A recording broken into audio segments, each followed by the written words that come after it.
Hey, what up? This is Zach Guilford from Midnight Mass, and you're listening to one of my favorite podcasts, Pop Culture Pastor. Pop Culture Pastor. Picture it. January of 1989. Am I supposed to, like, where was I? Yeah, where are you at this time? What is a young Dave Rimbolt doing? January 1989. I'm 12 years old. So I'm probably playing Zelda. Legend of Zelda, maybe? Yeah. Okay. Well, I imagine a young Dave probably was in a state of mourning a month before. Oh. Is it because KU basketball was under probation and they would not be able to defend their national championship? Well, that probably affected you. I was going to say Roy Orbison passed away. Oh, but, Roy Orbison. Yeah, I remember that. Okay. Pretty Woman. And then, like that following January, boom, he has an album come out. Oh, did he? Okay. It's called Mystery Girl. And on said album, it has a couple good songs, such as You Got It. That was a great song. That was a great song. Anything you want. You got it. Yeah, that was a great song. I remember that. But there is another song that comes off this album. Okay. It's called She's a Mystery to Me. Mm-hmm. Do you know who wrote that song? Elvis Presley. No. Okay. That was just a guess. Just guess. Okay. So it is Bono and The Edge. Nuh-uh. You two wrote Roy Orbison a song in 1989? They did. Wow. And they made a music video for this song. Do you know who directed it? Steven Spielberg. David Fincher. Wow. Okay. And you might be thinking, Cody, where is this going? That's a good question. That is exactly what I'm thinking. Cody, where is this going? So this song was featured on Aquaman's soundtrack. And dare I say, it's the best thing to come from the movie. And this song already has more credentials than that movie because David Fincher did a music video for it and Bono's been in movies galore. So that is so random. It is. But welcome to Pop Culture Pastor, the podcast. Yeah, Cody got the lead off. The pod. This is the Pop Culture Pastor podcast. Cody, let us off. My name is Dave. Cain's here, fellow geek of the round table. It's good to see you, Dave. Yeah, Cain Cork. And we have another guest here. His name is Brahm Wheeler. Say hello, Brahm. Hello. Hi. Brahm, tell everyone how old you are and who you are. I'm 16 years old, and I am I don't know what I would say, animator, maybe? You're a content creator, man. You are. Yes. Yeah. Name it and claim it. Yeah. He is a content creator. His channel on YouTube, Broham Animations. Yep. Which we talked about on the pod here a couple weeks back. Right, yeah. But he is not the only content creator, because Cain, you also have a YouTube channel that we really haven't talked much about. Indeed. It's been mentioned maybe once or possibly twice, Yeah. but it's called The Vintage Brick, and it is based around Lego. Yeah. And he builds Lego stuff, and he's hilarious. Thanks. Yes. Suffice it to say, both our guests, Cain is officially a fellow geek of the round table, and even though it's a little early, I will go ahead and put my imaginary sword upon your head and shoulders, Brahm. You are now a member of the round table. You are a fellow geek of the round table. Thank you. It's a pleasure. Yeah, awesome. So that didn't sound like you were that excited, but He is. We'll work on that. I am. The crazy thing, though, going back to the intro, Brahm and I weren't born yet. No, it's kind of crazy to think I was 13 years old and you weren't even born yet. April, I will be making my presence known to the world. So that's when it all went bad. Yeah. April of 89. When everything got worse. You can be assured that the two guests, the two geeks of the round table with us today, have way more talent than Cody and I put together. Yeah. But we needed them because we're going to talk about YouTube later. YouTube, not U2. Yeah, not U2, the band. We already did mention U2 kind of with the song. So yeah. So we'll get into YouTube here in a little bit. I do have a funny story earlier from today. Well, actually, I think it was yesterday when you asked me to be on here. Mhm. And you said, we're doing a podcast on YouTube. I was like, oh, cool. You're going to be streaming the podcast while we record it onto YouTube. Cool. What's the podcast about? He said, YouTube. I was like, oh, we're talking about YouTube, not streaming onto YouTube while we record this. I'm not ready to stream myself yet. I'm not ready for people to get a good look at me. It's bad enough hearing my own voice. No one likes the sound of their own voice on recording. Yeah. It took me a long time to get over that doing radio. Yeah. I still haven't, and so I just don't listen to us. Cody has the coolest voice of all of us, and he's like stressing out about his voice because everyone doesn't like the sound of their voice. But like letting people see me, that's a whole nother thing. I mean, I don't know. If we were reenacting Star Wars, I'd be Jabba. That's a ho ho ho ho. Ituaki Chewbacca. Okay. Anyways, I think I'd be Freddie Prinze Jr. from I Know What You Did Last Summer with a beard. that was so random. Well, that was from his cameo onto Star Wars. Yes. Like I had no Star Wars character that I looked like, so Okay. Otherwise, I'm Han Solo. Hi, Han. You're Han Solo? Yeah. Wow. Someone likes himself. Scruffy looking nerf herder. Exactly. Okay. This is Pop Culture Pastors, our podcast of, where we just talk about random things apparently for a few minutes. If you would pause the podcast right here, and if you haven't subscribed, hit the subscribe button so you get all of our new episodes when they come out. You get a little reminder. And if you would scroll down the page and give us a review, a rating and a review, we would surely appreciate that 5-star rating if you'd like to give it to us. And a review helps us out in multiple ways. It tells people that what they can look forward to on our podcast when you tell people what you like about us in a review, and it gives us an idea of what it is we're doing well that people like. I'm sorry to those that really like Aquaman. We have a 4.9 on Spotify, and I'm going to go find the person that gave us 4 stars. I'm going to find them. It's probably because of the DC slander that's happened on this show. On a regular. On a very regular basis. I need a hacker. We're going to hack into Spotify. Figure it out. No, we're not going to do that. Okay. So go ahead and pause it now. Go do those things. Then come back. All right, we're ready? Yeah. We're ready to commence the podcast. We need to go out to the lobby. We go out to the lobby to answer listener questions. So come with us, will you? We'll see you in the lobby. Welcome to the lobby.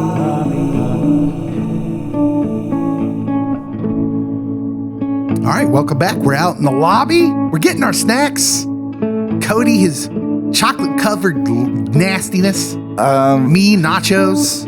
Okay. As usual. I am actually eating trail mix. Ew. What? That's worse. I don't understand how you could get worse from Raisinets, but you just did. And I will keep doing it week to week. Brahm, what's your go-to movie snack? I don't have a go-to movie snack. Usually it's just like popcorn. But like snacks in general, have you ever had chicken and a biscuit? Yes. Yes. Absolutely. Those things are to die for. I love those things so much. Yeah. They're the best crackers ever made. Yeah. Those have been around forever. I can remember those were the crackers that I requested when I was a kid. And for a while there in my like young adult years and teen and young adult years when like I'm buying my own things, I forget like they exist. And then somewhere around age 30, I'm like in the grocery store and I'm like, chicken and a biscuit, crackers. Oh my goodness. They brought them back. And then I found out they never went away. Yeah. And I just wasted years of my life not eating them. And I don't know why. I will say that I prefer whales to goldfish. I mean, if we needed any more proof that Cody is out of his mind. They're more salty than the goldfish. And less cheesy. You don't need all the cheese when you have the salt. That is like blasphemy. It is not. Okay. I'm here for the hot takes. Goldfish slander, apparently, as well. Yes. All the slander. Cain, do you have a go-to snack? M&M's, hands M&Ms. down. M&M's followed very closely by ice cream. Okay. Okay, ice cream is a game changer if we can bring that into the movie theater. I'm sure Cody only eats ice cream with nuts in it. No, ew. Good. Finally, some common sense in your snacking. No, ice cream, I'm a connoisseur, but that's neither here nor there. That's a whole nother pod. Yeah, let's not go down there. Ice cream is probably more like watching movies at home type deal rather than obviously in the theater. Yeah. Although I think some theaters do serve Dippin' Dots, which is an abomination. I eat nachos everywhere. You know, the movie theater, at home, in line to vote, whenever.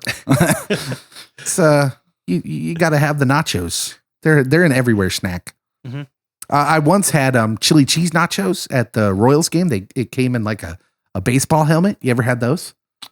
I've had the chili cheese fries out the helmet. Yeah, those work too. Yeah. I've been known to eat some chili cheese fries. Anyways, let's talk about, we're in the lobby and we're here to answer listener questions. You ready for this? Kyle Kessinger asks, what's the best soundtrack of all time?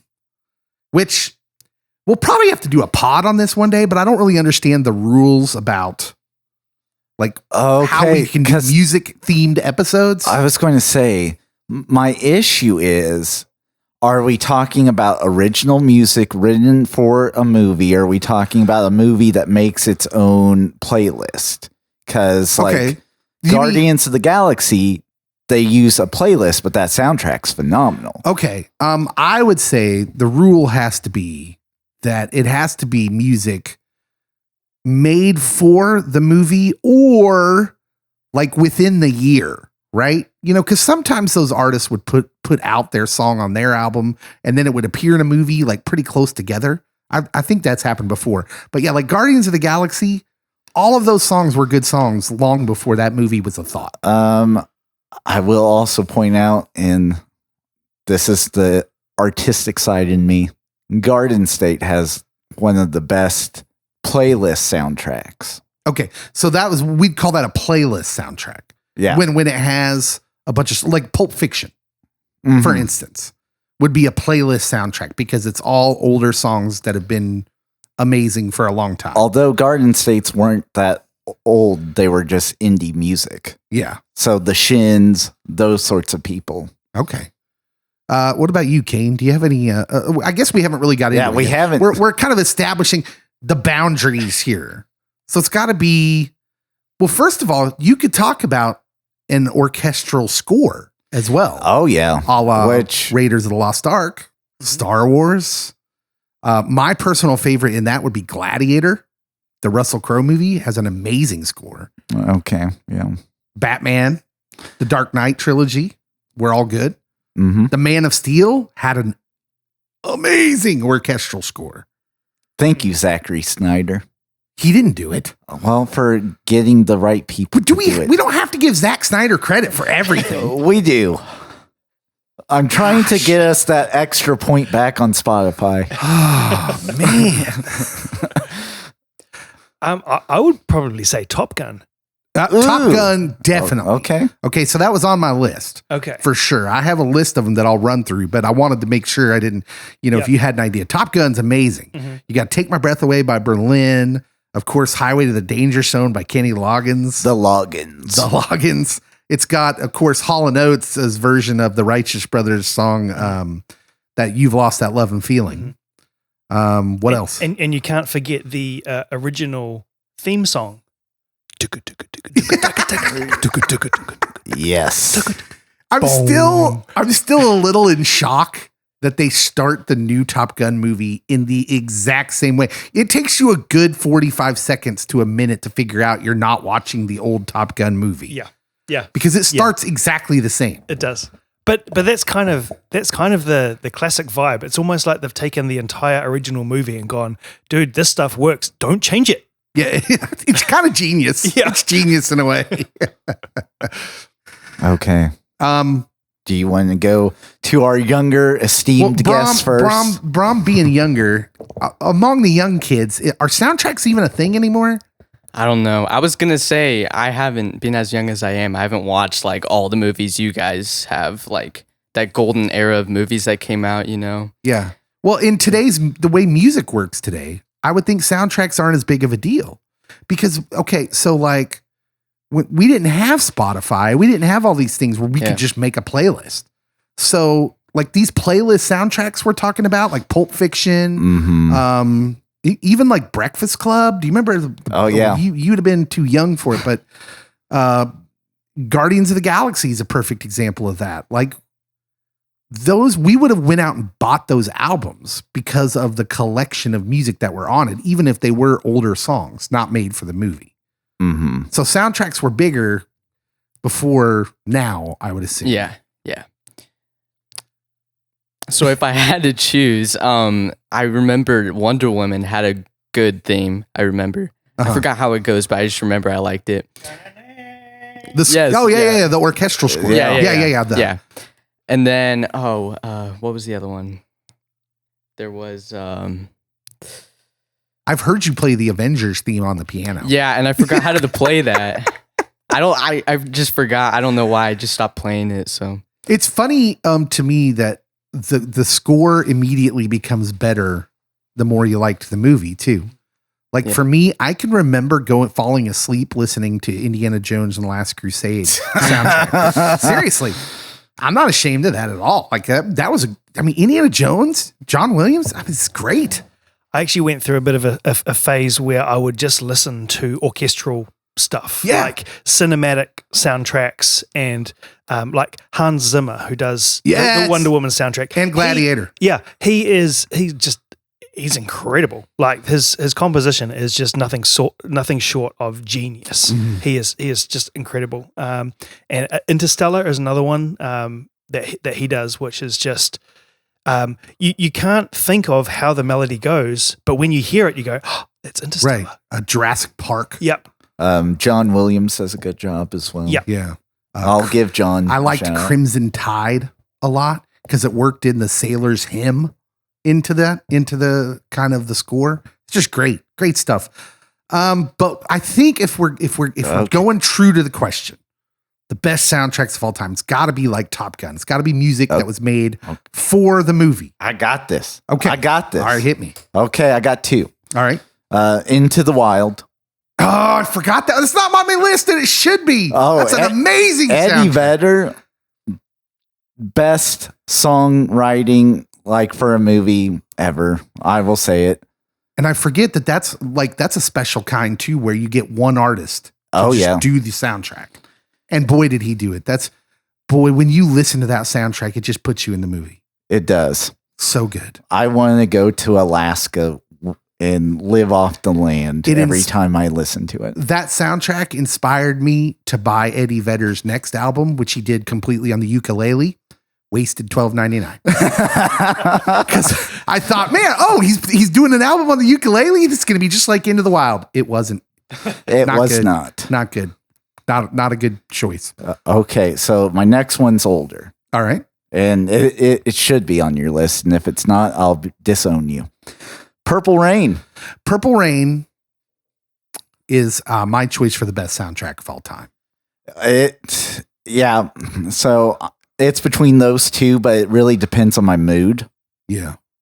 Purple Rain, so Prince, first of all, Brahm, do you know who Prince is? No, I don't think so. Oh, we'll have to watch the YouTube video of the Super Bowl halftime performance. Yes. Man. So Prince was said to have been a prodigy. He self-taught himself how to play almost like every instrument ever invented. Purple Rain was like what do they call a vanity project? Is that what they call it, Cain, when you make a movie just because you're a star and it's this movie you want to make? Yeah, pretty much. And it was about like a musician like Prince, where he got to star as basically himself. But the crazy thing about that soundtrack is there's stories that like the director tells where he said, hey, we need 2 more songs, one for this scene and one for this scene. And Prince would go straight from the set back to his studio and just cranked out 2 songs in one night and brought them back and handed the guy the tape. And those 2 songs were When Doves Cry and Let's Go Crazy, which are 2 of the best songs on the stinking album. And it just blows me away that Prince was special. Dig, if you will, a picture.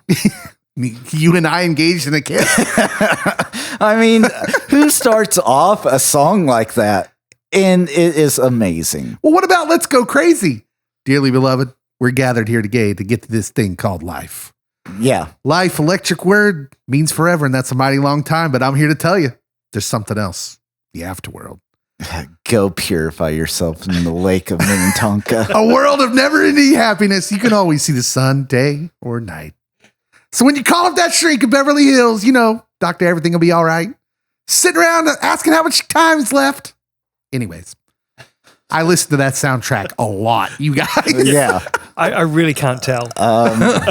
So I do have a mix where there was original music, but then it also borrowed music it had like a playlist, and that would be the Scott Pilgrim soundtrack, which they bring in Beck.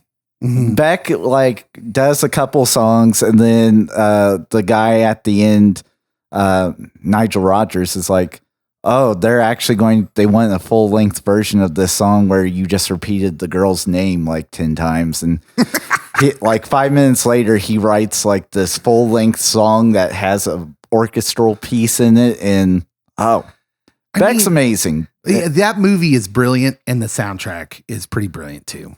Yeah. It's almost like for that movie, you had to get someone like Beck and just say, hey, do the soundtrack. It's great. Other ones on my list. Cain, did you have any other ones besides Top Gun? Kind of I grew up listening to a mixtape soundtrack, and that was the Tour of Duty soundtrack. Oh wow! Way back when. That's the TV show. Yeah. Wow. It was like all the 60s stuff. It was really cool. Yeah. Great songs. There must be some kind of way out of here. All the Vietnam stuff. Yeah, that's the one. Okay. Interesting bit of trivia. My uncle appeared as an extra on Tour of Duty, throwing a football, playing catch in the background on one of the bases. Nice. It was one of those where we like all sat down to watch it. We're like, oh, there he is. That was amazing. My uncle's a celebrity. He also was an extra on China Beach. You remember China Beach? You are making up shows now. No. China Beach was kind of popular. In fact, it might have been more popular than Tour of Duty if I'm thinking about it. It had Dana Delaney. Everyone thought she was going to be a big star. She wasn't going to be a big star. But she was in Tombstone. Hey, good movie. Okay, other soundtracks that just kind of popped up that I wrote down here. Grease. Olivia Newton-John just passed away, so that was kind of like at the top of my list. I remember my older cousins who would babysit me because I was raised by a single mom who was pretty young, so she would still like go out on like Friday nights with her friends sometimes, and my cousins would babysit me, and they would force me to play the part of John Travolta, and we would like lip sync the whole thing in costumes and act it out. So, long story short, I have the entire Grease soundtrack memorized from the part of Danny Zuko, but I also have a great affinity for it. It is a classic. Yeah. The Top Gun, which was mentioned by Cain, the Batman soundtrack that Prince did. So Purple Rain gets all the love. It does. The Batman soundtrack is, first of all, nutty, but funky and amazing. Like it's so weird, but it fits with Tim Burton's Batman pretty well. Dirty Dancing was a big one in the 80s. And I don't know that it was my favorite, but my mom loved it. Girls loved it, and Patrick Swayze sang on it. He did. She's like the wind.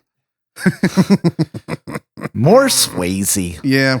The Oh Brother, Where Art Thou soundtrack. Oh, that's great. It's an amazing soundtrack. And I'm not even a big bluegrass guy, and yeah, it slaps. Yeah, it does. The cool part was they did use a couple old songs, but then a lot of the other songs that were properties before they re-recorded with today's artists. It was just really good.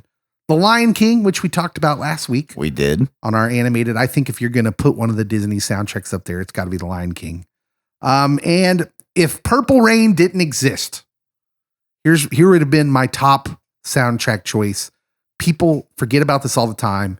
People marginalize this all the time because they think that's for kids. The Muppet movie soundtrack, the original Muppet movie, Rainbow Connection, the song that Fozzie sings. Such hits. No, seriously. I didn't take good notes to prepare for this, but moving right along is the Kermit and Fozzie song. Oh, yeah. Then there's the song Gonzo sings around the campfire. Even the new Muppet movie, Am I a Man or Am I a Muppet? That song is brilliant. Yeah, that one's pretty funny. That is genius. That song in particular is pretty genius. But yeah, I would put the Muppet movie soundtrack up there with anything. Okay, I'm going to throw one out because my wife would probably hit me if I did not say it. All right. Such violence. But Across the Universe. Oh, okay. That one is unique. Now, because it's old songs, but it's redone. yeah, so I'm a fan. I don't think I was a fan. Okay, no. Let me re-say this. Across the Universe made me think that I liked the idea of taking a artist's library and turning it into a story, like a musical. But then every time it's been tried since then, it's been complete trash. So I don't know how if you don't know, Across the Universe was, they took the Beatles library and made a movie centered around it with all these different characters. And it's fantastic. It's a great movie. You should watch it if you haven't seen Across the Universe. My wife cries during it. Yeah, but I still have it on my phone. In fact, I had my phone on random today, and Happiness is a Warm Gun came up, which the version from the movie is just great and features Salma Hayek. Yeah. Bono makes an appearance in the movie. Bono? Yeah, he sings a song in that. Oh, man. That movie is really, really good. Really good. You know, what I remembered from earlier was Little Women. That one was actually really good. It's more classical, but like, I don't know, it's really catchy and like, I don't know. I like it. Brahm, you're coming out left field with that one. Yeah, I know. I have no idea, but I'm going to take your word for it. Yeah, I really like that movie. And another one was Dune. And I don't know if it's just because these two are like really like cinematic, like I like them a lot, but Dune, one thing about that, Hans Zimmer did that one, and he like invented instruments for that, and he like played them. It's really interesting. I watched the documentary on it, but okay. Do you know what the documentary is called? Because I think it's on YouTube. Okay, I'm gonna have to check that out. Yeah. Did you see Dune? I have not yet. Oh, it's I so haven't seen good. Dune either. It's I've got to very watch good. it. Listen. I was waiting for Dune 2 to come out. Okay, for people my age, the Dune that was made in the 80s, I still have some like PTSD. So I was really afraid of watching the new one because the one in the 80s was so boring. I know, yeah. That one was made by David Lynch. Yes, that David Lynch. Oh. Yeah, ask yourself if you thought you'd be interested in a David Lynch sci-fi movie. Think again. Yeah. Yeah. Anyways, so, right. Okay. Let's do another question. We're having an extra long bonus lobby segment here because the main segment might not be as long as some of the other ones. But Lauren Allen asks, what is your favorite animated Batman movie? Favorite animated Batman movie? Do either of our guests watch many of the animated DC Comics movies? Not really, but does the Lego Batman movie count? I think it counts because it's on my list. Yeah. Name it and claim it. Because I like that one a lot. The Lego movie and Lego Batman. I have to second that. Oh, they're genius. Yeah. They're so funny. The way, but also just because like how they do the Lego, like it's actually like all of it is like you could do that in real Lego. Like they don't like bend it like the weird like commercials, you know? Like it's all like practical and yeah, this is right up your alley because this is like what you do. Yeah, I've analyzed a lot of it. I'm such a nerd, but I watch a lot of it and like see how they did stuff because obviously it's computer, but still it's interesting to me. Yeah. Yeah. Yeah. Plus the writing is stellar. Yeah. Oh man. When in the Lego movie, when he starts singing the song, darkness. Oh yeah. No parents. This song's about my dead parents. It's so hilarious. But yeah, Lego Batman, I think definitely counts. Although I don't know if that's the spirit of the question. Yeah. No. She was asking, but I love that movie. I would name it and claim it. Yeah. See, my problem is I haven't seen many of the DC animated movies because it's not something that generally interests me. I'll tell you. Let me say mine because I only got one, and I know you probably have a lot. I was going to just say that I think animated DC is miles ahead of Marvel. Well, and that's what I've heard. So I probably should watch some of them. But I have seen The Killing Joke, and it's dark and weird and gloomy and ends weird, and it's kind of awesome. Oh, the joke at the end is hilarious. Yeah. well, yeah, because it must be because Batman laughs as the cops are taking Joker away, and he just keeps laughing, and that's the end of it. Which, like, it has to hit you just right, or you have to be in the right frame of mind for it. Because my wife's like, why are you laughing so hard at this joke? This guy is sick. He is sick. Oh, but I was going to say The Killing Joke is my favorite Batman animated movie. Oh, so I've seen the best one. If I'm choosing one, and brilliant cast. You got Kevin Conroy as Bruce Wayne, Batman, Mark Hamill as the Joker, and he's perfect. I want him to play a live action Joker just for kicks and giggles. Get me old Batman and old Joker. Okay. So, all right. Yeah. We're both. Did you like any of the other movies? Any of the other? Have you seen Hush or anything like that? What is? Because they did make one on Batman Hush. Yeah. That one's pretty. That one's newer though. I saw it at the Walmart. Yeah, I have not watched Hush. I mean, there's a few I've seen, but Killing Joke also might be a better story to tell. Yeah, they adapted Death in the Family as well. Yes. Yeah.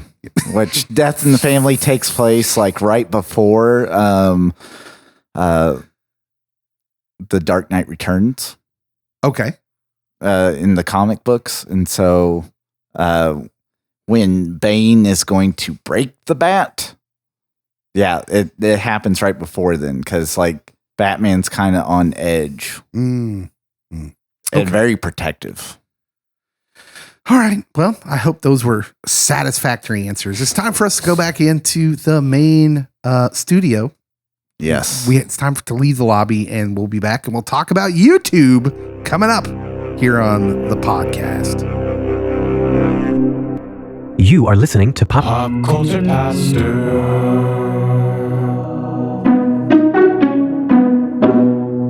Okay, welcome back. We are ready to talk about our main subject this week. It is YouTube. And we thought it would be a great subject to talk about because we have two geeks at the round table who are YouTube content creators officially. Yeah. Let's just get this out of the way right off the bat because we should talk about your channels. Brahm, we talked about your channel here a couple of weeks ago in the pod. It's Broham Animations. Yeah. And tell people what you do. So I am a stop motion animator. I do it with Legos. I basically, if you don't know what stop motion is, it's just like a series of frames. It's very takes a while, but I find it very interesting and fun. Well, like some of your videos can be as short as like 10 or 15 seconds. Yes. And I've laughed harder at some of those videos. The one you did recently with the guy jumping on the trampoline and breaking his neck. That was fun. Hilarious. A little dark. Yes. I got a lot of those comments. They were like, oh, it's so satisfying when his neck snaps. I was like, oh my word. I get those a lot though. So. Like, you know, we don't want to put you in a position to brag, but yeah. I mean, you just recently went over 1 million total views, correct? Yes, that is true. Yeah. That's insanity. Does YouTube send you something when you go over 1 million views? No, sadly. I had monetization for a very short amount of time, and then I lost it. I think it's because I'm underage. I'm not 18. Oh, okay. So I needed to send them send them verification and they did not approve it. So it's kind of disappointing. Wow. Those I know. fascists. I made $25. And so it's just, Where's my $25? it's actually, I had it for like a month. So really to me, that's kind of a lot, but it's just like hanging out there and there's no way for them to pay me now. So I'm just like, Yeah. That Okay. doesn't sound like an accident to me, YouTube. I know, right? Cain, who has a channel called The Vintage Brick. Yes. Why don't you tell everyone what you do on The Vintage Brick? I do mainly speed builds of Lego. So it's kind of edited of me building the Lego, but it's sped up. So you do like an entire Lego build in like 2 or 3 minutes, and you kind of see all the pieces in a flurry coming together with hands going lightning speed.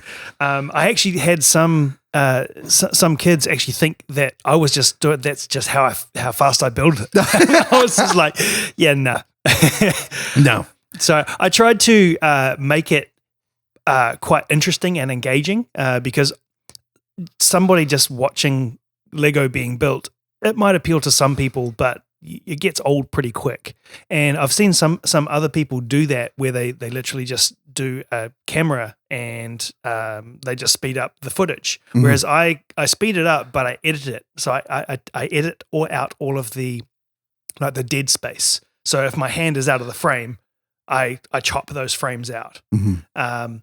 So it's like there's no dead just screen pause that you're just looking at. Yeah. So it all happens pretty quick. And I tried to I tried to make it comical as well. Like there's sometimes some very, very rudimentary stop motion animation in there. Not to Brahms level, but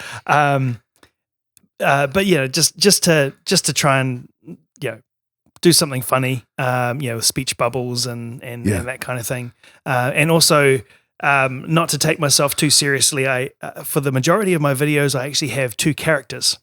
One called the Vintage Brick, which is, I guess, an alter ego of myself. The vintage. Am I talking about the Lego because the Lego's old, or am I talking about the brick that's hosting it, who's a little bit vintage? It could go either way. But then there's the news brick, who's a very, very dry, straight British man who reads the news and gets very offended if things don't get taken seriously. Yeah. But that leads to some comical moments when he kind of gets made fun of and he doesn't quite get taken as seriously as he would like. Yeah. So you guys both use Legos, but the interesting thing is, and you infuse humor into it, but in different ways. Mm-hmm. So whereas Brahm's humor comes in the form of like what the animation is showing you, and then the voices. Some of the voices are hilarious. Yeah. In the story. And then Cain it's more of a production as far as like there's some acting in it, as you heard, and then Cain actually saying things in character, which I believe I've laughed at at certain videos from both of you. It's made me laugh. So That's kind of the goal. So, yeah. So that's why we're talking about YouTube, because we have 2 content creators currently winning on YouTube. Yes. Making $25. Brahm's winning way more than me. Hey, I saw some of your videos have more than 5,000 views. Yeah, it doesn't mean I earn any money. Ah, well, I know, but hey, He's got way more subscribers. How many subscribers do you have? I have 7,000 now. So Yeah. yeah. I just hit 500. Yeah. Well, I mean, and listen. briefly, and then I lost 2, so I'm down at 499. How do you lose subscribers? What did you do? Not produced content for a year and a half. Oh, well, yeah, that'll hurt. But yeah, I mean, just one video having 5,000 views. We've done almost a year. We've been doing this almost a year. And Spoilers. we will hit 5,000 downloads, God willing, sometime in the next month or 2, probably. That took a while. And by the way, beyond our imagination that we would have hit it within the year. Yeah. We would have been happy with 500. Like, boy, if we could just get 500 downloads in the first year, that'd be amazing. And y'all are rolling with 5,000 per video. But so they're the heavyweights, Cody. You guys are. You know, we're just kind of here as, you know, doing the Harambe thing. Just sitting here hoping we don't. Anyways, I don't know where that was going. I don't know either. I'm sorry. I brought up Harambe. Now everybody's sad. Yes. Oh my goodness. I don't know why you did that. So we should talk about YouTube, like as a site and what it was, because I was straining my brain to try and remember back in the early days of YouTube. The earliest thing I could remember was like, oh, well, that's where people go to watch cat videos. Okay, so my earliest memories are that's where people go and watch like Lady Gaga music videos. Because like MTV That can't be that early. MTV was like, oh, we don't show music videos. Well, that's true. At some point, YouTube became the MTV. It did. For what MTV was to my generation, which was a place where you actually saw music videos. Now all those music videos get thrown onto YouTube, and you can literally make playlists out of all these. I mean, listen, every band's making YouTube videos now. You don't have to be big at all, Yeah. to make a music video and post it on YouTube. Some bands find success because of their videos are so creatively done, even though the song might be trash. Do you have an example? That one with the treadmills, where the guy's jumping and it's like, here we go again. Dun, dun, dun, dun. Yeah. I've never heard of it. I thought you were going to say Gangnam Style. No, although I think that might have helped. Now you're going to make me look up that. Okay, yeah, look it up. I have heard of a bunch of people doing like music videos, or videos of them playing music and then getting picked up by big artists and going on tour with big artists or things like that. Which is pretty crazy. Yeah, okay. So there is an artist who I love. His name is Joseph Solomon. And usually it's just him sitting there playing a guitar. He's a Christian artist. He's like the highest, like the most visible he's gotten is he did a song with Andy Mineo, who's a Christian rapper. But Joseph Solomon, his voice is amazing. And I love watching his YouTube channel because most of the time he'll do like just acoustic covers of things. Just when the feeling hits him, it's just him sitting there playing a guitar and singing. He's got a wonderful voice. And every time I hear him, I think, man, he should really make it. He should really make it. Yeah, he does have a really cool voice. Okay, go. It's the band. Here it goes again. And literally, they're on treadmills and they jump back and forth during the music video, and that made them famous. Is now, what year did that come out? 2009. Can we say that they copied that from Family Force 5? I'd like to think so. Family Force 5. Every old Christian in the room just went, yeah! Crank it like a chainsaw. Because I just referenced an old CCM band. But yeah. Anyways. So YouTube, I went online to figure out like, okay, so clearly YouTube had a starting point that I'm not aware of, even though I lived through it. Back in 2005, 3 former PayPal employees started YouTube. PayPal was a thing back then? Apparently. This is what's really going to blow your mind. Much like many other of our social media breakthroughs, it started off as a dating site. You were Cody got really upset with that. Yeah, you're supposed to like upload a video of yourself. It's sort of like Tinder before Tinder, man. And it was YouTube. Huh. And that's what it was meant to be. It was meant to be a dating service, and nobody did it. No one used it. They literally were begging people to make videos. Well, what happened was people were uploading random videos, like just like yeah, right. Yeah. So one of the first videos ever on YouTube was me at the zoo, and it was this guy in front of elephants, and he was like, "Hi, I'm at the zoo today, and here are some elephants. And what's really interesting about elephants is that they have really, really long noses or trunks." And it was just, I don't know, it was just so random. I like to think that dude got married. because of that video. I mean, someone probably saw that. And fell in Rooting love. for you, dude. I've always wondered where he is now, because that video, it went viral because it's the first one, and he's just out there somewhere, just like chilling with tons of money. Nobody knows where he's at. So yeah, like the videos, it ends up being like a place where people are just posting these random videos. Yeah. And then it kind of, moves on from there, and it's gone through like phases of, because obviously back then it takes time to upload a video. It takes time now. Of course, the technology's gotten better. You're getting better, digital frame rates or whatever.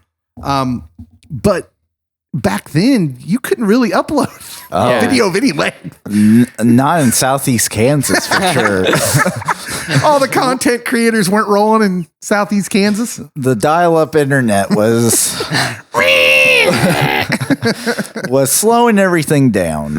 And also they had like cameras, and then it was just kind of, there wasn't a lot of, how do I say this? They didn't really know how to like upload videos. Like it wasn't like common, but now you can just do it all on your phone, It's so easy. So, well, right. So back then you had to get it off of your whatever camera you were filming with. And who had camera back then? You were carrying around like they were getting smaller by then, but still it was like a separate piece of machinery. The good old trusty handy cam. The handy cam. Yeah, I was going to say like America's Funniest Home Videos. That's the only reason why anyone ever bought a camera around here, I feel. Listen, I can't think about this without going back to the 80s, though, and imagining my family members with the huge 8 by 12 inch box with the VHS tape in it. Hey, everyone, open your presents on Christmas one at a time and slowly. Show us what you got. Oh, come on. And then watching the videos, and there was always like the date timestamp. Like, why? Why? I still have family members that include the timestamp on like iPhone photos. It's the greatest How thing do ever. you do that? I don't know. I have no idea, but they figured it out. Found a way. Yeah. So just as an aside, boy, that technology moved fast. But as it moves on, it turns into this site that's getting closer to what we know it. They launch YouTube Live in 2011. They get the first billion hit video in 2012 of December. Do you know what video that was, Cody? Was it Gaga? No. It should have been. That would be Gangnam Style. That's Ew. the first 1 billion streamed or hit video. No. Wow. I'm over Gangnam that. Style. Over that lifestyle. YouTube reaches 1 billion unique monthly visitors in March of 2013. They add a music subscription service in 2014. They launch YouTube Red in 2015, which later becomes premium. Yeah. Which you have to rock. If you watch YouTube for any length of time, you have to spring for the premium because the ads, those are terrible. Mm-hmm. Although I make my kids watch, I don't let my kids watch YouTube on my account, which I have premium on, because first of all, they'll mess up my algorithm and I'll get all these videos I don't care about, like blippy videos. It'll think I want to watch blippy videos, which I do not. What? No, I don't. But also, it makes them watch commercials, which I think is good for them. Teaches them patience Yeah, and it resilience. does. You don't get everything you want on demand, you little turd. So I have a question. Okay. Do you think that shows like Tosh.0 and Ridiculousness help with YouTube growing and getting more into the mainstream? Because it's big by the time these shows get onto the air, but it's then it gets to like mom and dad watching and them laughing at these fail videos, or you get like the Chocolate Rain guy and the Star Wars kid and So all like, those people. There's a period of time for YouTube where it's like that phase it's in where it's kind of all about fail videos, which spawns shows like Tosh.0, fail videos, and then the viral videos of, Hide Your Wife, Hide Your Kids, Sweet Brown. Yeah. Lord Jesus, it's a fire. Yeah. I'm laying out my shoes, Jesus. I mean, yeah. I think it's like the chicken and the egg, though. I think it probably spawns Tosh.0, to be honest. Because I think that's big on YouTube first, but it's also competing. Well, so all of you, like in that time frame, YouTube has all those kind of like viral videos, fail videos, but all the real creators are like over on Vine. Isn't that the way? Am I remembering this right? Like Vine has like all these real brilliant creators, and then when Vine folds, they all go to YouTube. Which it's crazy because Vine's like a completely different style. That it was shorter videos typically. Was it? Well, but like so wasn't it kind of like TikTok then? In a way, because I want to say that they were like 15 seconds. Vine had some really good creators that were amazing with like the short duration. Because doesn't the Storytime guy originate on Vine? Remember Storytime, and then he goes up to these random people and he narrates like some random story for these people he doesn't know, and then you get to see their reaction to it. It's usually something kind of like embarrassing. Do you remember this guy? No, I don't. But by the time he gets on YouTube, they've just put a bunch of them together. It's like a compilation of the Storytime guy. Yeah, I missed like the whole Vine era. I have no idea about it. Yeah, you're way too young. Right, yeah. Christian family. You weren't getting anywhere near YouTube. It says that Vine videos back in 2013, so this would be towards their end, 6 seconds. Wow. They're short. Wow. Okay.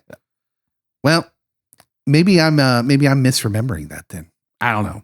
Anyways, eventually YouTube becomes through all these kind of different phases. There's a music phase. There's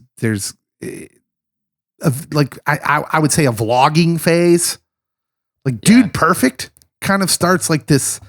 That's I remember those guys, and there's like this vlogging, and it was just kind of them just doing trick shots. Yeah. And then it evolved into this whole thing was like how crazy can they get with the trick shots, Yeah. It's just crazy. I'm saying they're all faked.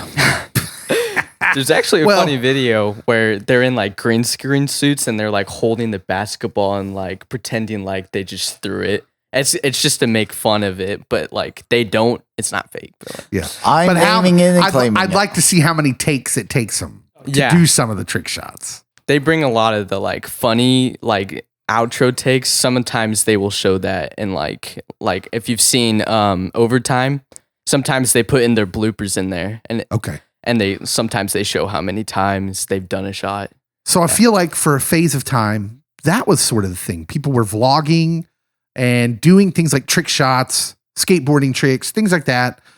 And then, but we've passed that time even though Dude Perfect's still huge. Yeah. Now we're in this time of like real hardcore content creation where you're almost like the big hitters, they're creating like daily content. Yes. They're doing lives and creating daily content every day. Yeah. But then there's the other side of it where it's just people uploading like these random videos and then they just blow up and get like millions and millions of views. Yeah. You want to know something really humbling? Yeah. Okay. I said my podcast is about to hit my podcast, Cody and mine's podcast. Sorry, Cody. Anyone that's been on the podcast, our podcast, we will hit 5,000 downloads soon, God willing. My daughter and her cousin made one YouTube video. It's a compilation. They made a compilation of every time Curious George screams in the Curious George cartoon.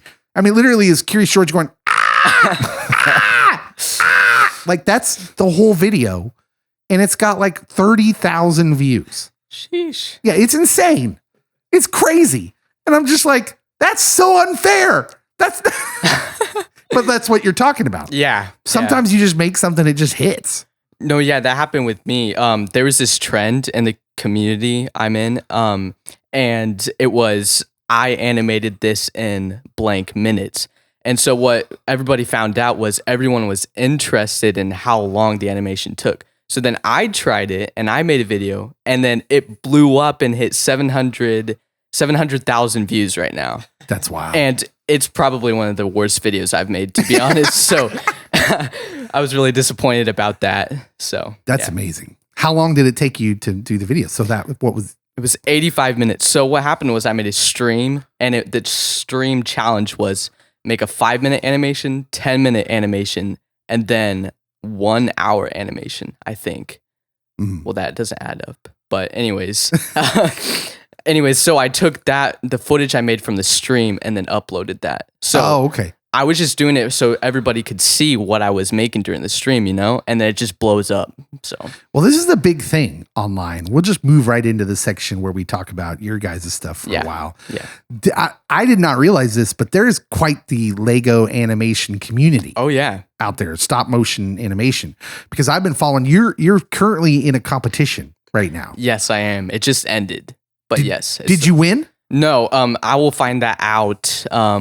Very soon, like this week. But you're expecting to win. Yeah. Well, yeah. Because you were dominating. Name it and claim it. I am. I don't want to be prideful, but like I was watching everyone else's entries. They're not amazing. And then it's hard because when I watch my content over and over, it just kind of becomes dull. Right. So I don't really know how good it is. And then everybody I ask, they're like, oh yeah, that's pretty good. And I was like, what do you mean? Like, I don't know. This was amazing. Okay, so when I go watch some of Brahm's Broham animations, when I go watch his videos and I look at the comments, it's like all these people who have studios, like their own animation stuff, and they're all like raving.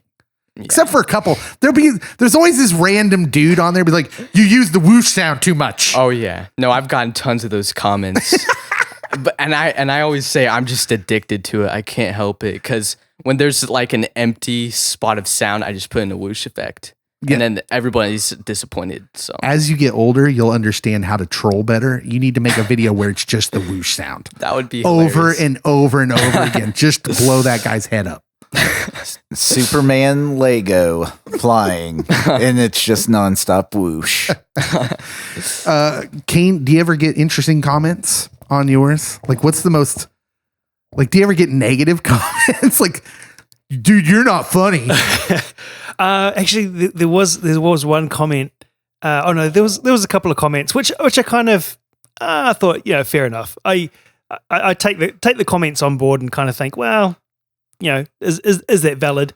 There was one guy, or I'm assuming it's a guy, one person who commented something like, stop pretending like you're 15, like with the what's up, Lego fans? That whole thing, like, rah, energy, rah. Yeah. It's like, dude, you're a 40-year-old guy acting like you're 15. And I was like, okay, fair enough. So from then on, I started my videos with, hey, Lego fans.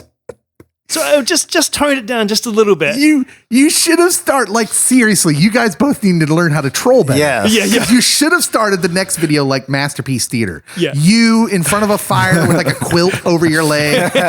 Welcome to the vintage brick. Today I will be building very slowly a Lego of a 1964 Cadillac. Or you go the complete opposite and you go Billy Mays style and you go even more energetic. Over the top. And you're just way over the top. Yeah.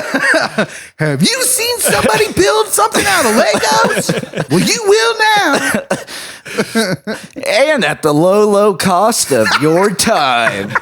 And if you like that, we also have this cleaning stuff in the back. Yeah, clean up anything, make your tile shine.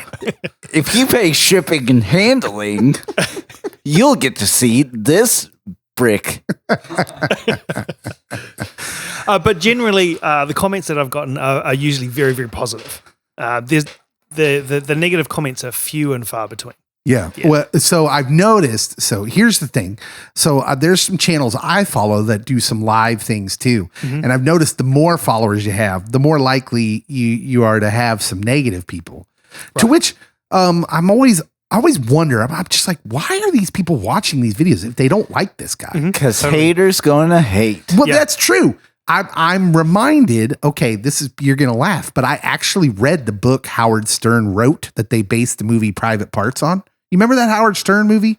No. Where, okay, Howard, you do know who Howard Stern is. Yeah, I know who Howard Stern is. So Howard Stern wrote this book called Private Parts. It was essentially his story of how he rose to fame in radio.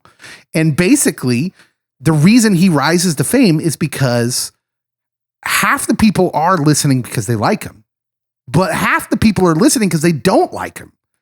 They make that in the movie. There's a scene where the boss who hates him and is trying to get him fired. It's like, why are all these people listening if they don't like him? And it's the same answer the people that like him do. It's like they want to hear what he says next. And which, I mean, within the broadcasting realm, the big names definitely have a huge base that hates them and wants to bash whatever it is they just said. And they have a huge base that agrees with virtually everything they say. Somewhere inside this discussion within a discussion, we could have a discussion about Bill Maher and that he's actually a genius. I know that you don't want to say Bill Maher's a genius, but search within yourself. You know it to be true. I'll say he's highly intellectual. Yeah, I would agree.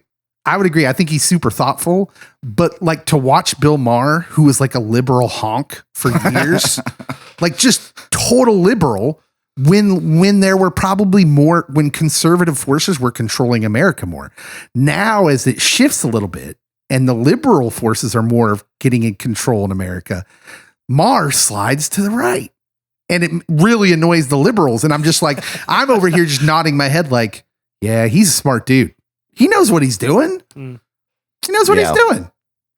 First of all, he's looking at Joe Rogan. Like, you'd be a fool if your format. I'd be a fool to sit here and say we do a podcast and a radio show, and I'm going to not pay attention to Joe Rogan. That Joe Rogan's some kind of hack. No, Joe Rogan is brilliant. I ignore Joseph Rogan. I don't. All right. Okay. Like, I was like, welcome to the chat, MSNBC. Yeah. Nice to see you. No, but it's crazy to think that. So Joe Rogan, where I know him from first, is TV, news radio. He's on that. And then he's on Fear Factor. Mm-hmm. And then he's doing the UFC thing. He was the replacement guy, one of the replacement guys on The Man Show. Yeah, he was on The Man Show. I forgot. So, yeah. Which wouldn't fly today, by the way. It would not. So you have news radio, The Man Show, Fear Factor, and then you get UFC commentator. I don't know how we get there, but we get there. And then he becomes the most talked about name in podcasting.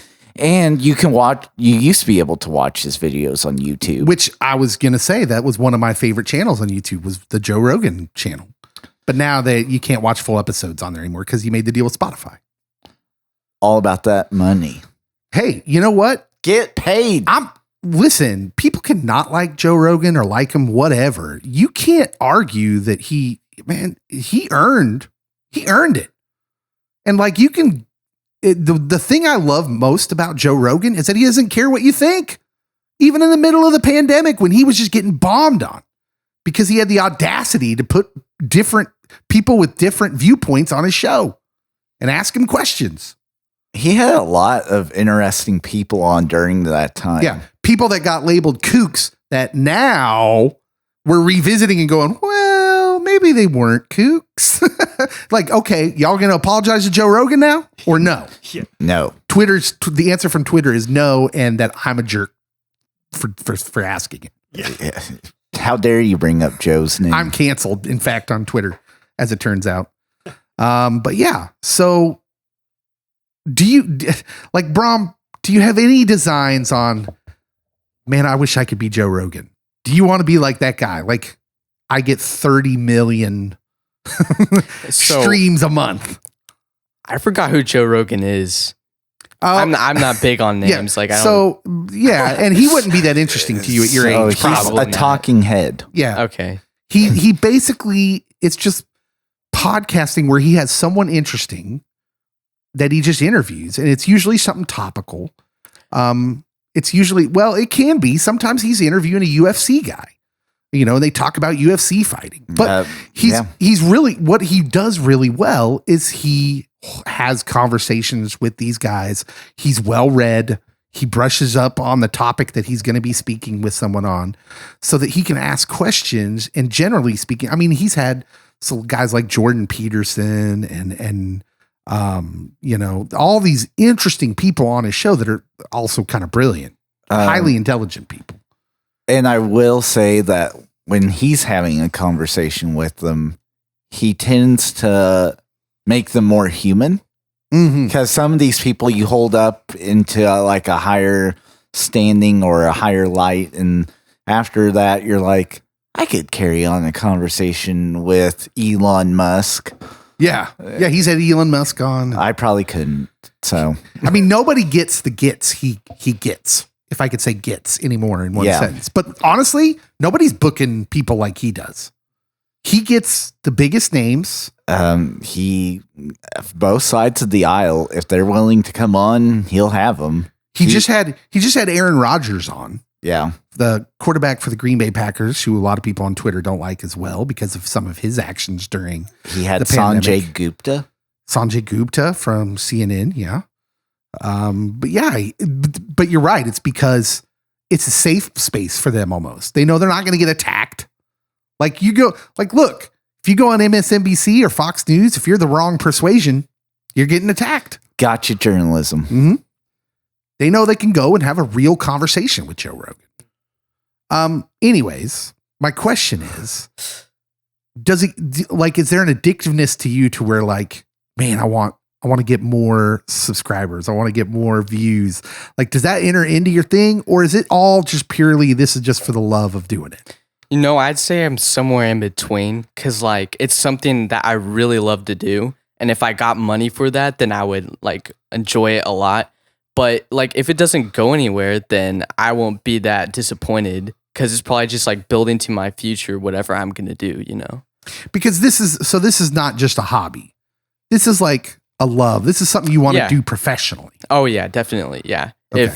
If I can, if there's some way I can in the future, then yeah. Okay. That would be great. Very cool. Yeah.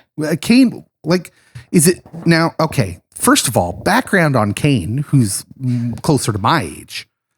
Cain was in like a real rock and roll band that toured and stuff. I used to be cool. Once upon a time. So he has opened for such bands featuring a one Beyonce Knowles known as Destiny's Child. You did open for Destiny's Child. True or false? That's true. Yeah. Yeah. It's like Jay-Z's sitting here. Toby Mac happened to be playing that night as well. Nice. For the Christian audience. Hey, he's the godfather of Christian pop. He is. Respect. So for you, like I want to say it's probably a hobby, but at the same time, you don't tour anymore. You don't do the band thing. Is this like something that you like, man, I'd like to get into this and I'd like to get, more subscribers and be one of these big YouTube channels? Yeah, I think originally I had been thinking about starting a YouTube channel for a while. And I knew that I had to find a subject that I could do a lot of content for. And if you watch my very first video, everything that I say in that is true. It's and to quote that is, I literally walked into my garage one day and I saw my box of Lego from when I was a kid, and I was like, oh yeah, I was gonna like build all of that just to make sure that all the pieces were there. Hey, that'd be really cool, a content subject for a YouTube channel. Just me building my literally vintage Lego from when I was a kid. Mm. I thought, yeah, that could be pretty interesting. So I did my first video and I was like, that actually came together pretty cool. And while I was editing it, I had this, while I was filming it, I had this idea that these characters would like just stand in the background, like these guys. And then when I was editing it, I was like, wouldn't it be really funny if they were having a conversation about like how lame my build was, or like really, just, Yeah. So I put the speech bubbles in and the video came together and I was like, actually, that's kind of cool. And then I did the second one in a similar style, changed a few things. This is just at my, dining room table, not great lighting or anything. It's just second video. And then the third video came along, and I was like, because it was a theme. It was my top 3 childhood sets. And then I actually just wanted to step it up for the third video, because I'd shown the first 2 to a couple of my friends, and they were like, "Yes, that's kind of cool." And one of my friends was he's right into filmmaking and things, and I was like, you know what, I really want to step it up. Mm-hmm. So I went around to a friend of mine who was a photographer, and he had like a full photography studio. So it was all of a sudden, it was like a photography background and actually presenting the stuff, and then introducing this crazy character called the News Brick, and just like completely not taking myself or anything seriously. I remember my filmmaking friend, he was just like, I watched the video, I just couldn't stop laughing. It was just so funny. And I just thought, what, that's kind of cool. And yeah, it'd be great to have the channel go big. But the main reason that I wanted to start a YouTube channel was because I wanted to get really good at video editing. I thought that'd be a great skill to have. And I tell you what, once you spend like 100 hours like editing video, you start to get pretty good at it. Yeah. And I found that the videos, the build videos, they take a lot of time. It would take sort of 30 hours to put together like a 5 or 6 minute video, just because there's so much editing in the actual building of it. But it was kind of cool. I was aiming to put out a video every week over the first few months, and then I realized that was just not sustainable, just with the amount of time that I had to put into it. So it ended up being every 2 weeks, and that was sustainable for a while. But yeah, that was kind of my main motivation was to get good at video editing, and kind of throwing a few little filmmaking elements in there as well, and just get the whole experience of how it all worked and how YouTube worked, and then I found that live streaming was kind of fun as well, because I needed to get content out there, but I didn't have time to be doing videos all the time. So I thought, hey, I'll give live streaming a go. And that actually works really, really well, especially if you want to get your watch hours up. Because, people jump on and they just hang out, literally hanging out with you while you're building. Yeah. So at some point, YouTube content creation went from the number of views to how long they were viewing. Somewhere along that line, it became more important to keep a viewer long term. Yeah. Because they measure it in minutes. Now, is that right? Yes. Because if you get more watch hours, then your what's it called, cents per minute or something like that, it goes up. So it all depends on that. So if people don't watch a lot of your video, you won't get as much money per view. So it has a lot to do, well, when you get money, Well, and that's why a lot of these creators have gone to live stuff, Cain, right? Yeah, that's right. And to touch on the monetization thing, there's a criteria for getting monetized, and it's 1,000 subscribers, which isn't a huge amount, but it's still a hurdle. But it's 4,000 watch hours within a calendar year. So and that's tricky, because if you've got your channel full of 10 to 15 second videos, and you might have 1 million views, 2 million views. You might have 1 million views on just one of your videos. But if people are only watching it for 3 seconds, you're not going to be anywhere near your watch hours. So you're still not going to get monetized. So it is about getting people to engage with your videos and actually having them stick around to watch a significant portion of your video. So when you look at the stats and you've got a 5-minute video that somebody watches for 20% of the time, and it's like watches for 1 minute, okay, and that video took you 30 or 40 hours to put together, and then you do a live stream, and it's a 3-hour live stream, and it's a bunch of dummies like us just chatting. Yeah, it's literally just, it took you 3 hours to make it. And but you've got like an average watch time of like 15 or 16 minutes. Yeah. it's almost a no-brainer. So I think it's finding that balance of putting out the regular content of the produced videos, which take a lot of time, but they're kind of a unique thing. They're kind of cool. Balancing that to doing the live streams, which are the longer videos, and you start to build up your community as well. Like when I started doing live streams, I found that there were a bunch of people that would regularly come along. There are people from all over the world. There's people from Australia and Europe and South America and all over the place. And it was really interesting finding out where all these people were coming from and what they were up to. You ask what they're working on. It's kind of cool.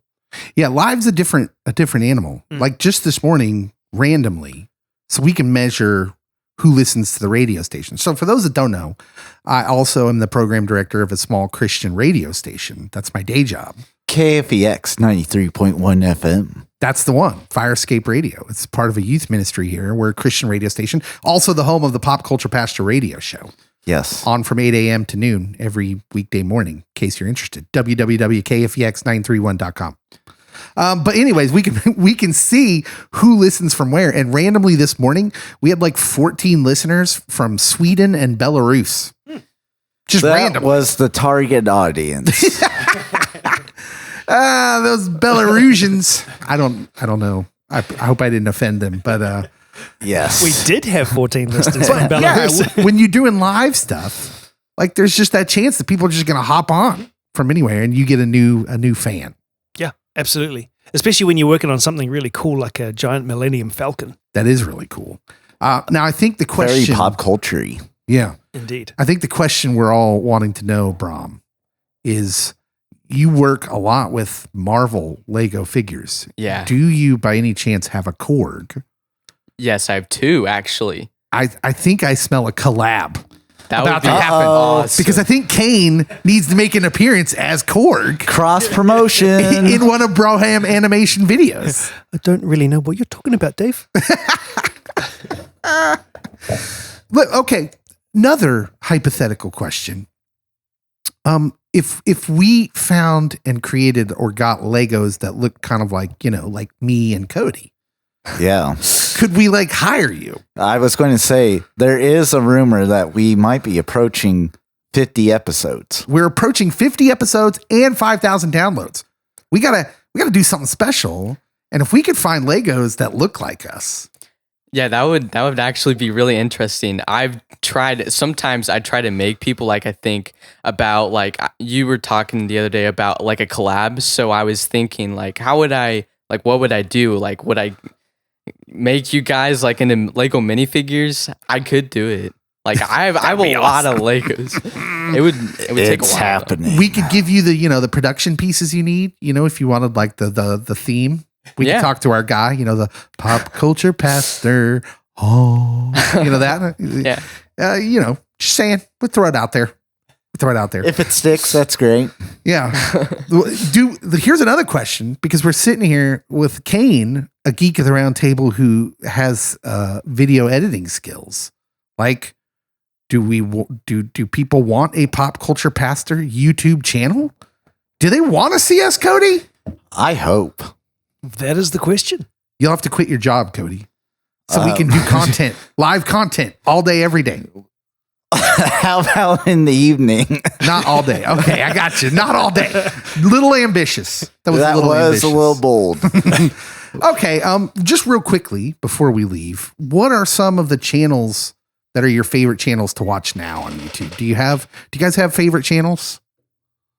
I have a favorite non-Lego related channel, and that's the Goon Squad boys. Oh, what's that? Goon Squad. They do like car rebuilds and house rebuilds, and they are just two brothers that buy wrecked cars from auto auctions and rebuild these amazing cars. Like they do like Ferraris and Lamborghinis and all sorts of exotic cars, and then they were making lots of money, and they decided that they were just going to buy a house on this big piece of land in the hills, and the house was half finished. So they documented their whole journey of like restoring this house and finishing off this house, which they were going to live in. That's wild. Yeah, it's really cool. The best part about YouTube is you can literally find these really niche things. I mean, these guys are huge. They've got like millions and millions of subscribers. Right. When I say niche, I don't mean niche and like how many people will watch it. But like, who would have thought that would be a thing that would hit? Yeah. But they're so engaging, and they're just really fun to watch. Yeah, it's really cool. Yeah. A couple of Lego related ones. I have to give a shout out to a good friend of mine back in New Zealand called Brick Scene. His YouTube channel is called Brick Scene. He does all sorts of cool stuff. He does a lot of Lego reviews. He does builds and live streams and stuff. Really, really great content. And one Lego channel which I really like is called Mock Your Bricks. Mock as an MOC. Now this dude builds these amazing like galleon ships. Whoa. Like big pirate ships, and just like custom stuff, like not just, he doesn't just grab he doesn't follow directions. No, he builds these amazing things and like does like authentic rigging with string on these things. It's just really, really cool. If you like old school like Pirates of the Caribbean or Caribbean or whatever, and check it out. It's really cool. What about you, Brahm? Do you have some favorite channels? Yeah, my favorite one that I picked out was Kevin Perry. I don't know if you've heard of him. He's related to Tyler. No, I don't. No, he does Lego animation, but like he does the more like complicated, like over days and days, like just for like, I don't know. But Lego multiple times like asks him to do stuff for them. Oh wow. And it's really amazing. Like he's probably like my goal for like my animation level. He's your idol. Yeah. Well, yeah, a little bit. Yeah. But he does. I know we're Christians, we're not supposed to say that word. We don't have what I mean. idols. Yes. Cody, do you have favorite channels? You're not a big YouTube guy. Okay, so like I feel there's people that listen to podcasts, and there's people that listen to YouTube and watch YouTube. Yeah, I do both. And there's some people that can do both. I'm more of a podcast guy or an audiobook guy. Now my YouTubing is usually like, oh, I remember this funny skit from SNL. Let's look that up.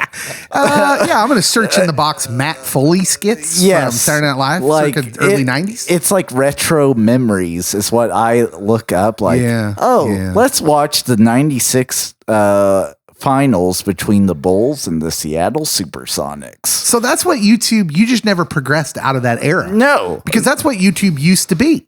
Like I would go to YouTube to watch Celebrity Jeopardy videos. Yeah. Oh, those are great. Cody's like, I just watched one this morning. No. So that's how I use it. Or there is the rare occasion like a song is not available on like certain streaming, or I have a song in particular. So Beck did a song for Sons of Anarchy and Heck on Wheels.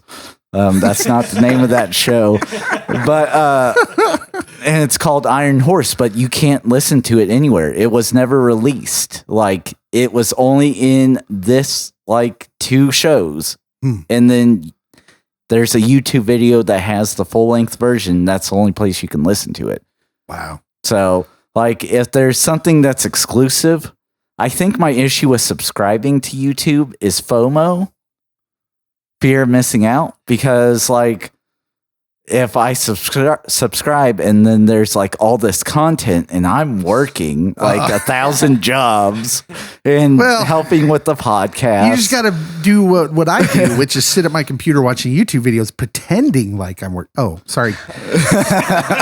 Cain is technically my boss. Wait, what? No, but I do listen to a lot of YouTube videos.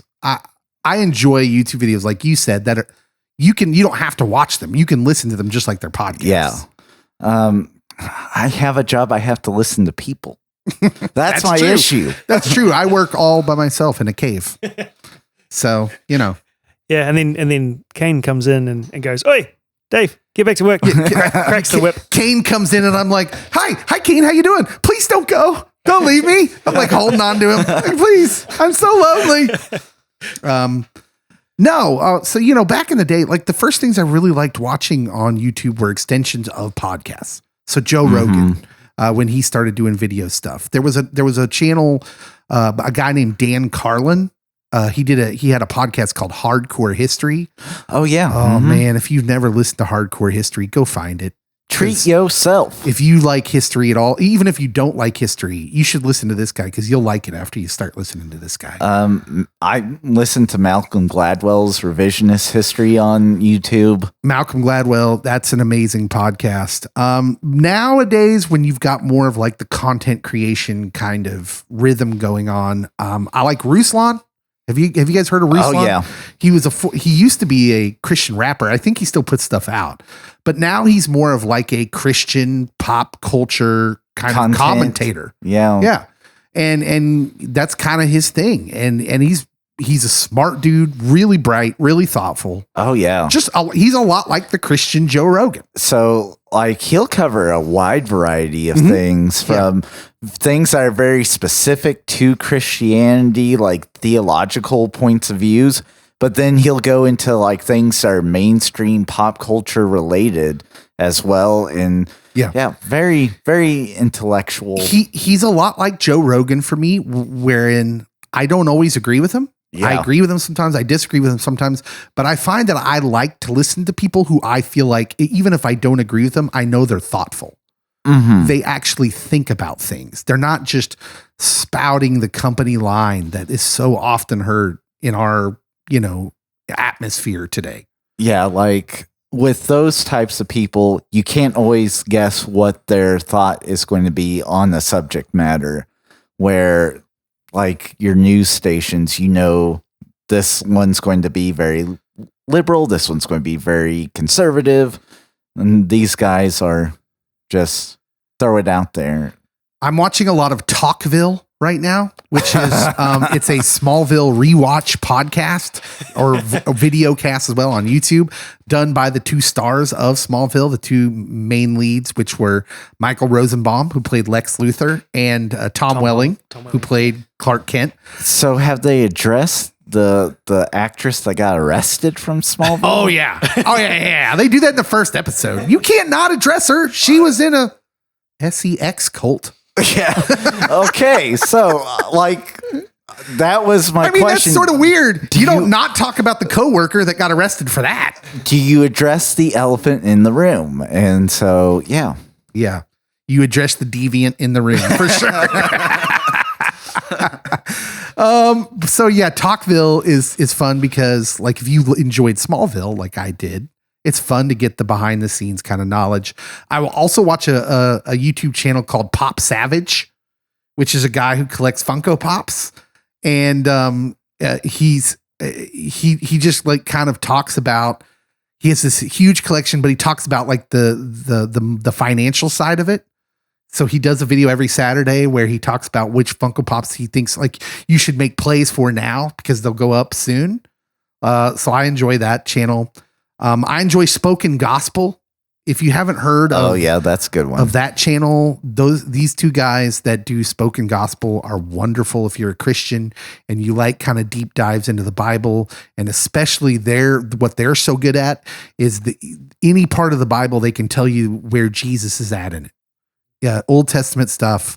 They believe that the Bible is all about Jesus, and they're super, super smart, but also super personable. Yeah. So I will say I do follow the Bible Project. Mm-hmm. Yeah. So they make videos and content as well. Hall of Famers, ones that I used to watch a lot, I don't watch as more. Cinema Sins was always one of my favorites, and Bad Lip Reading, of course.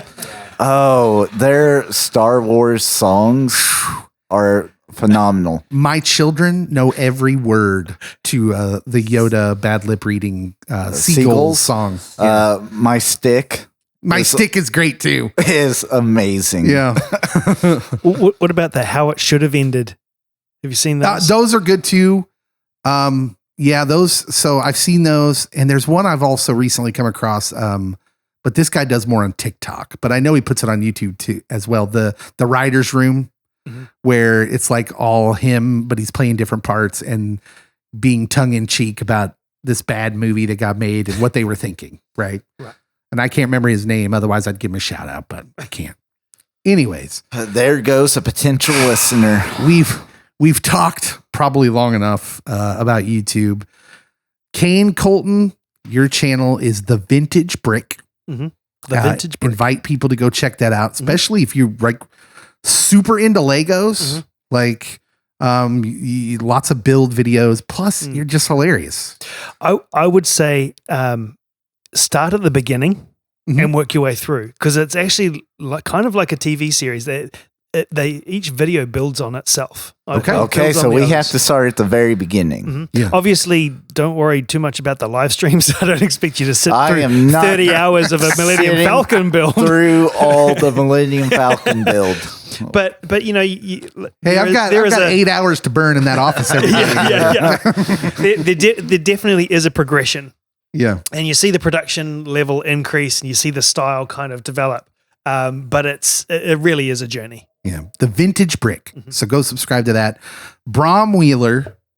How old are you again? I'm 16. 16 years Yep. old. Wow. The whole future in front of him. Yeah. Are you kidding me? I don't even know what I was doing at 16. To be young and talented. He must feel like Michael Jordan felt. Yeah. Not really. Broham Animations is the channel. Yeah. Go subscribe to it if you're into stop motion animation. Legos, of course, because you work pretty much exclusively with Legos. Yeah, absolutely. Is there anything else you want to say about your channel? Not really. Well, unlike Kane's channel, you can just watch whatever videos. You want. You don't have to watch in a particular order. But the best part is they're all pretty short, so you can just let them run. Yeah, just binge them. Yeah. All right, guys, thank you so much for coming on. Yes.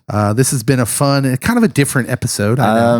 It gave me a lot more insight into the world of YouTube and also being a creator where I'm just a contributor. Yeah. Well, we don't know what we're doing. Yeah. You're a consumer. I am a consumer. I've got and new contributor. channels I'm going to go try out as soon as I get home now. All right. Guys, thanks so much for coming on. Listeners, thank you for listening. And if you want us to do a YouTube channel, comment on the post. Yes.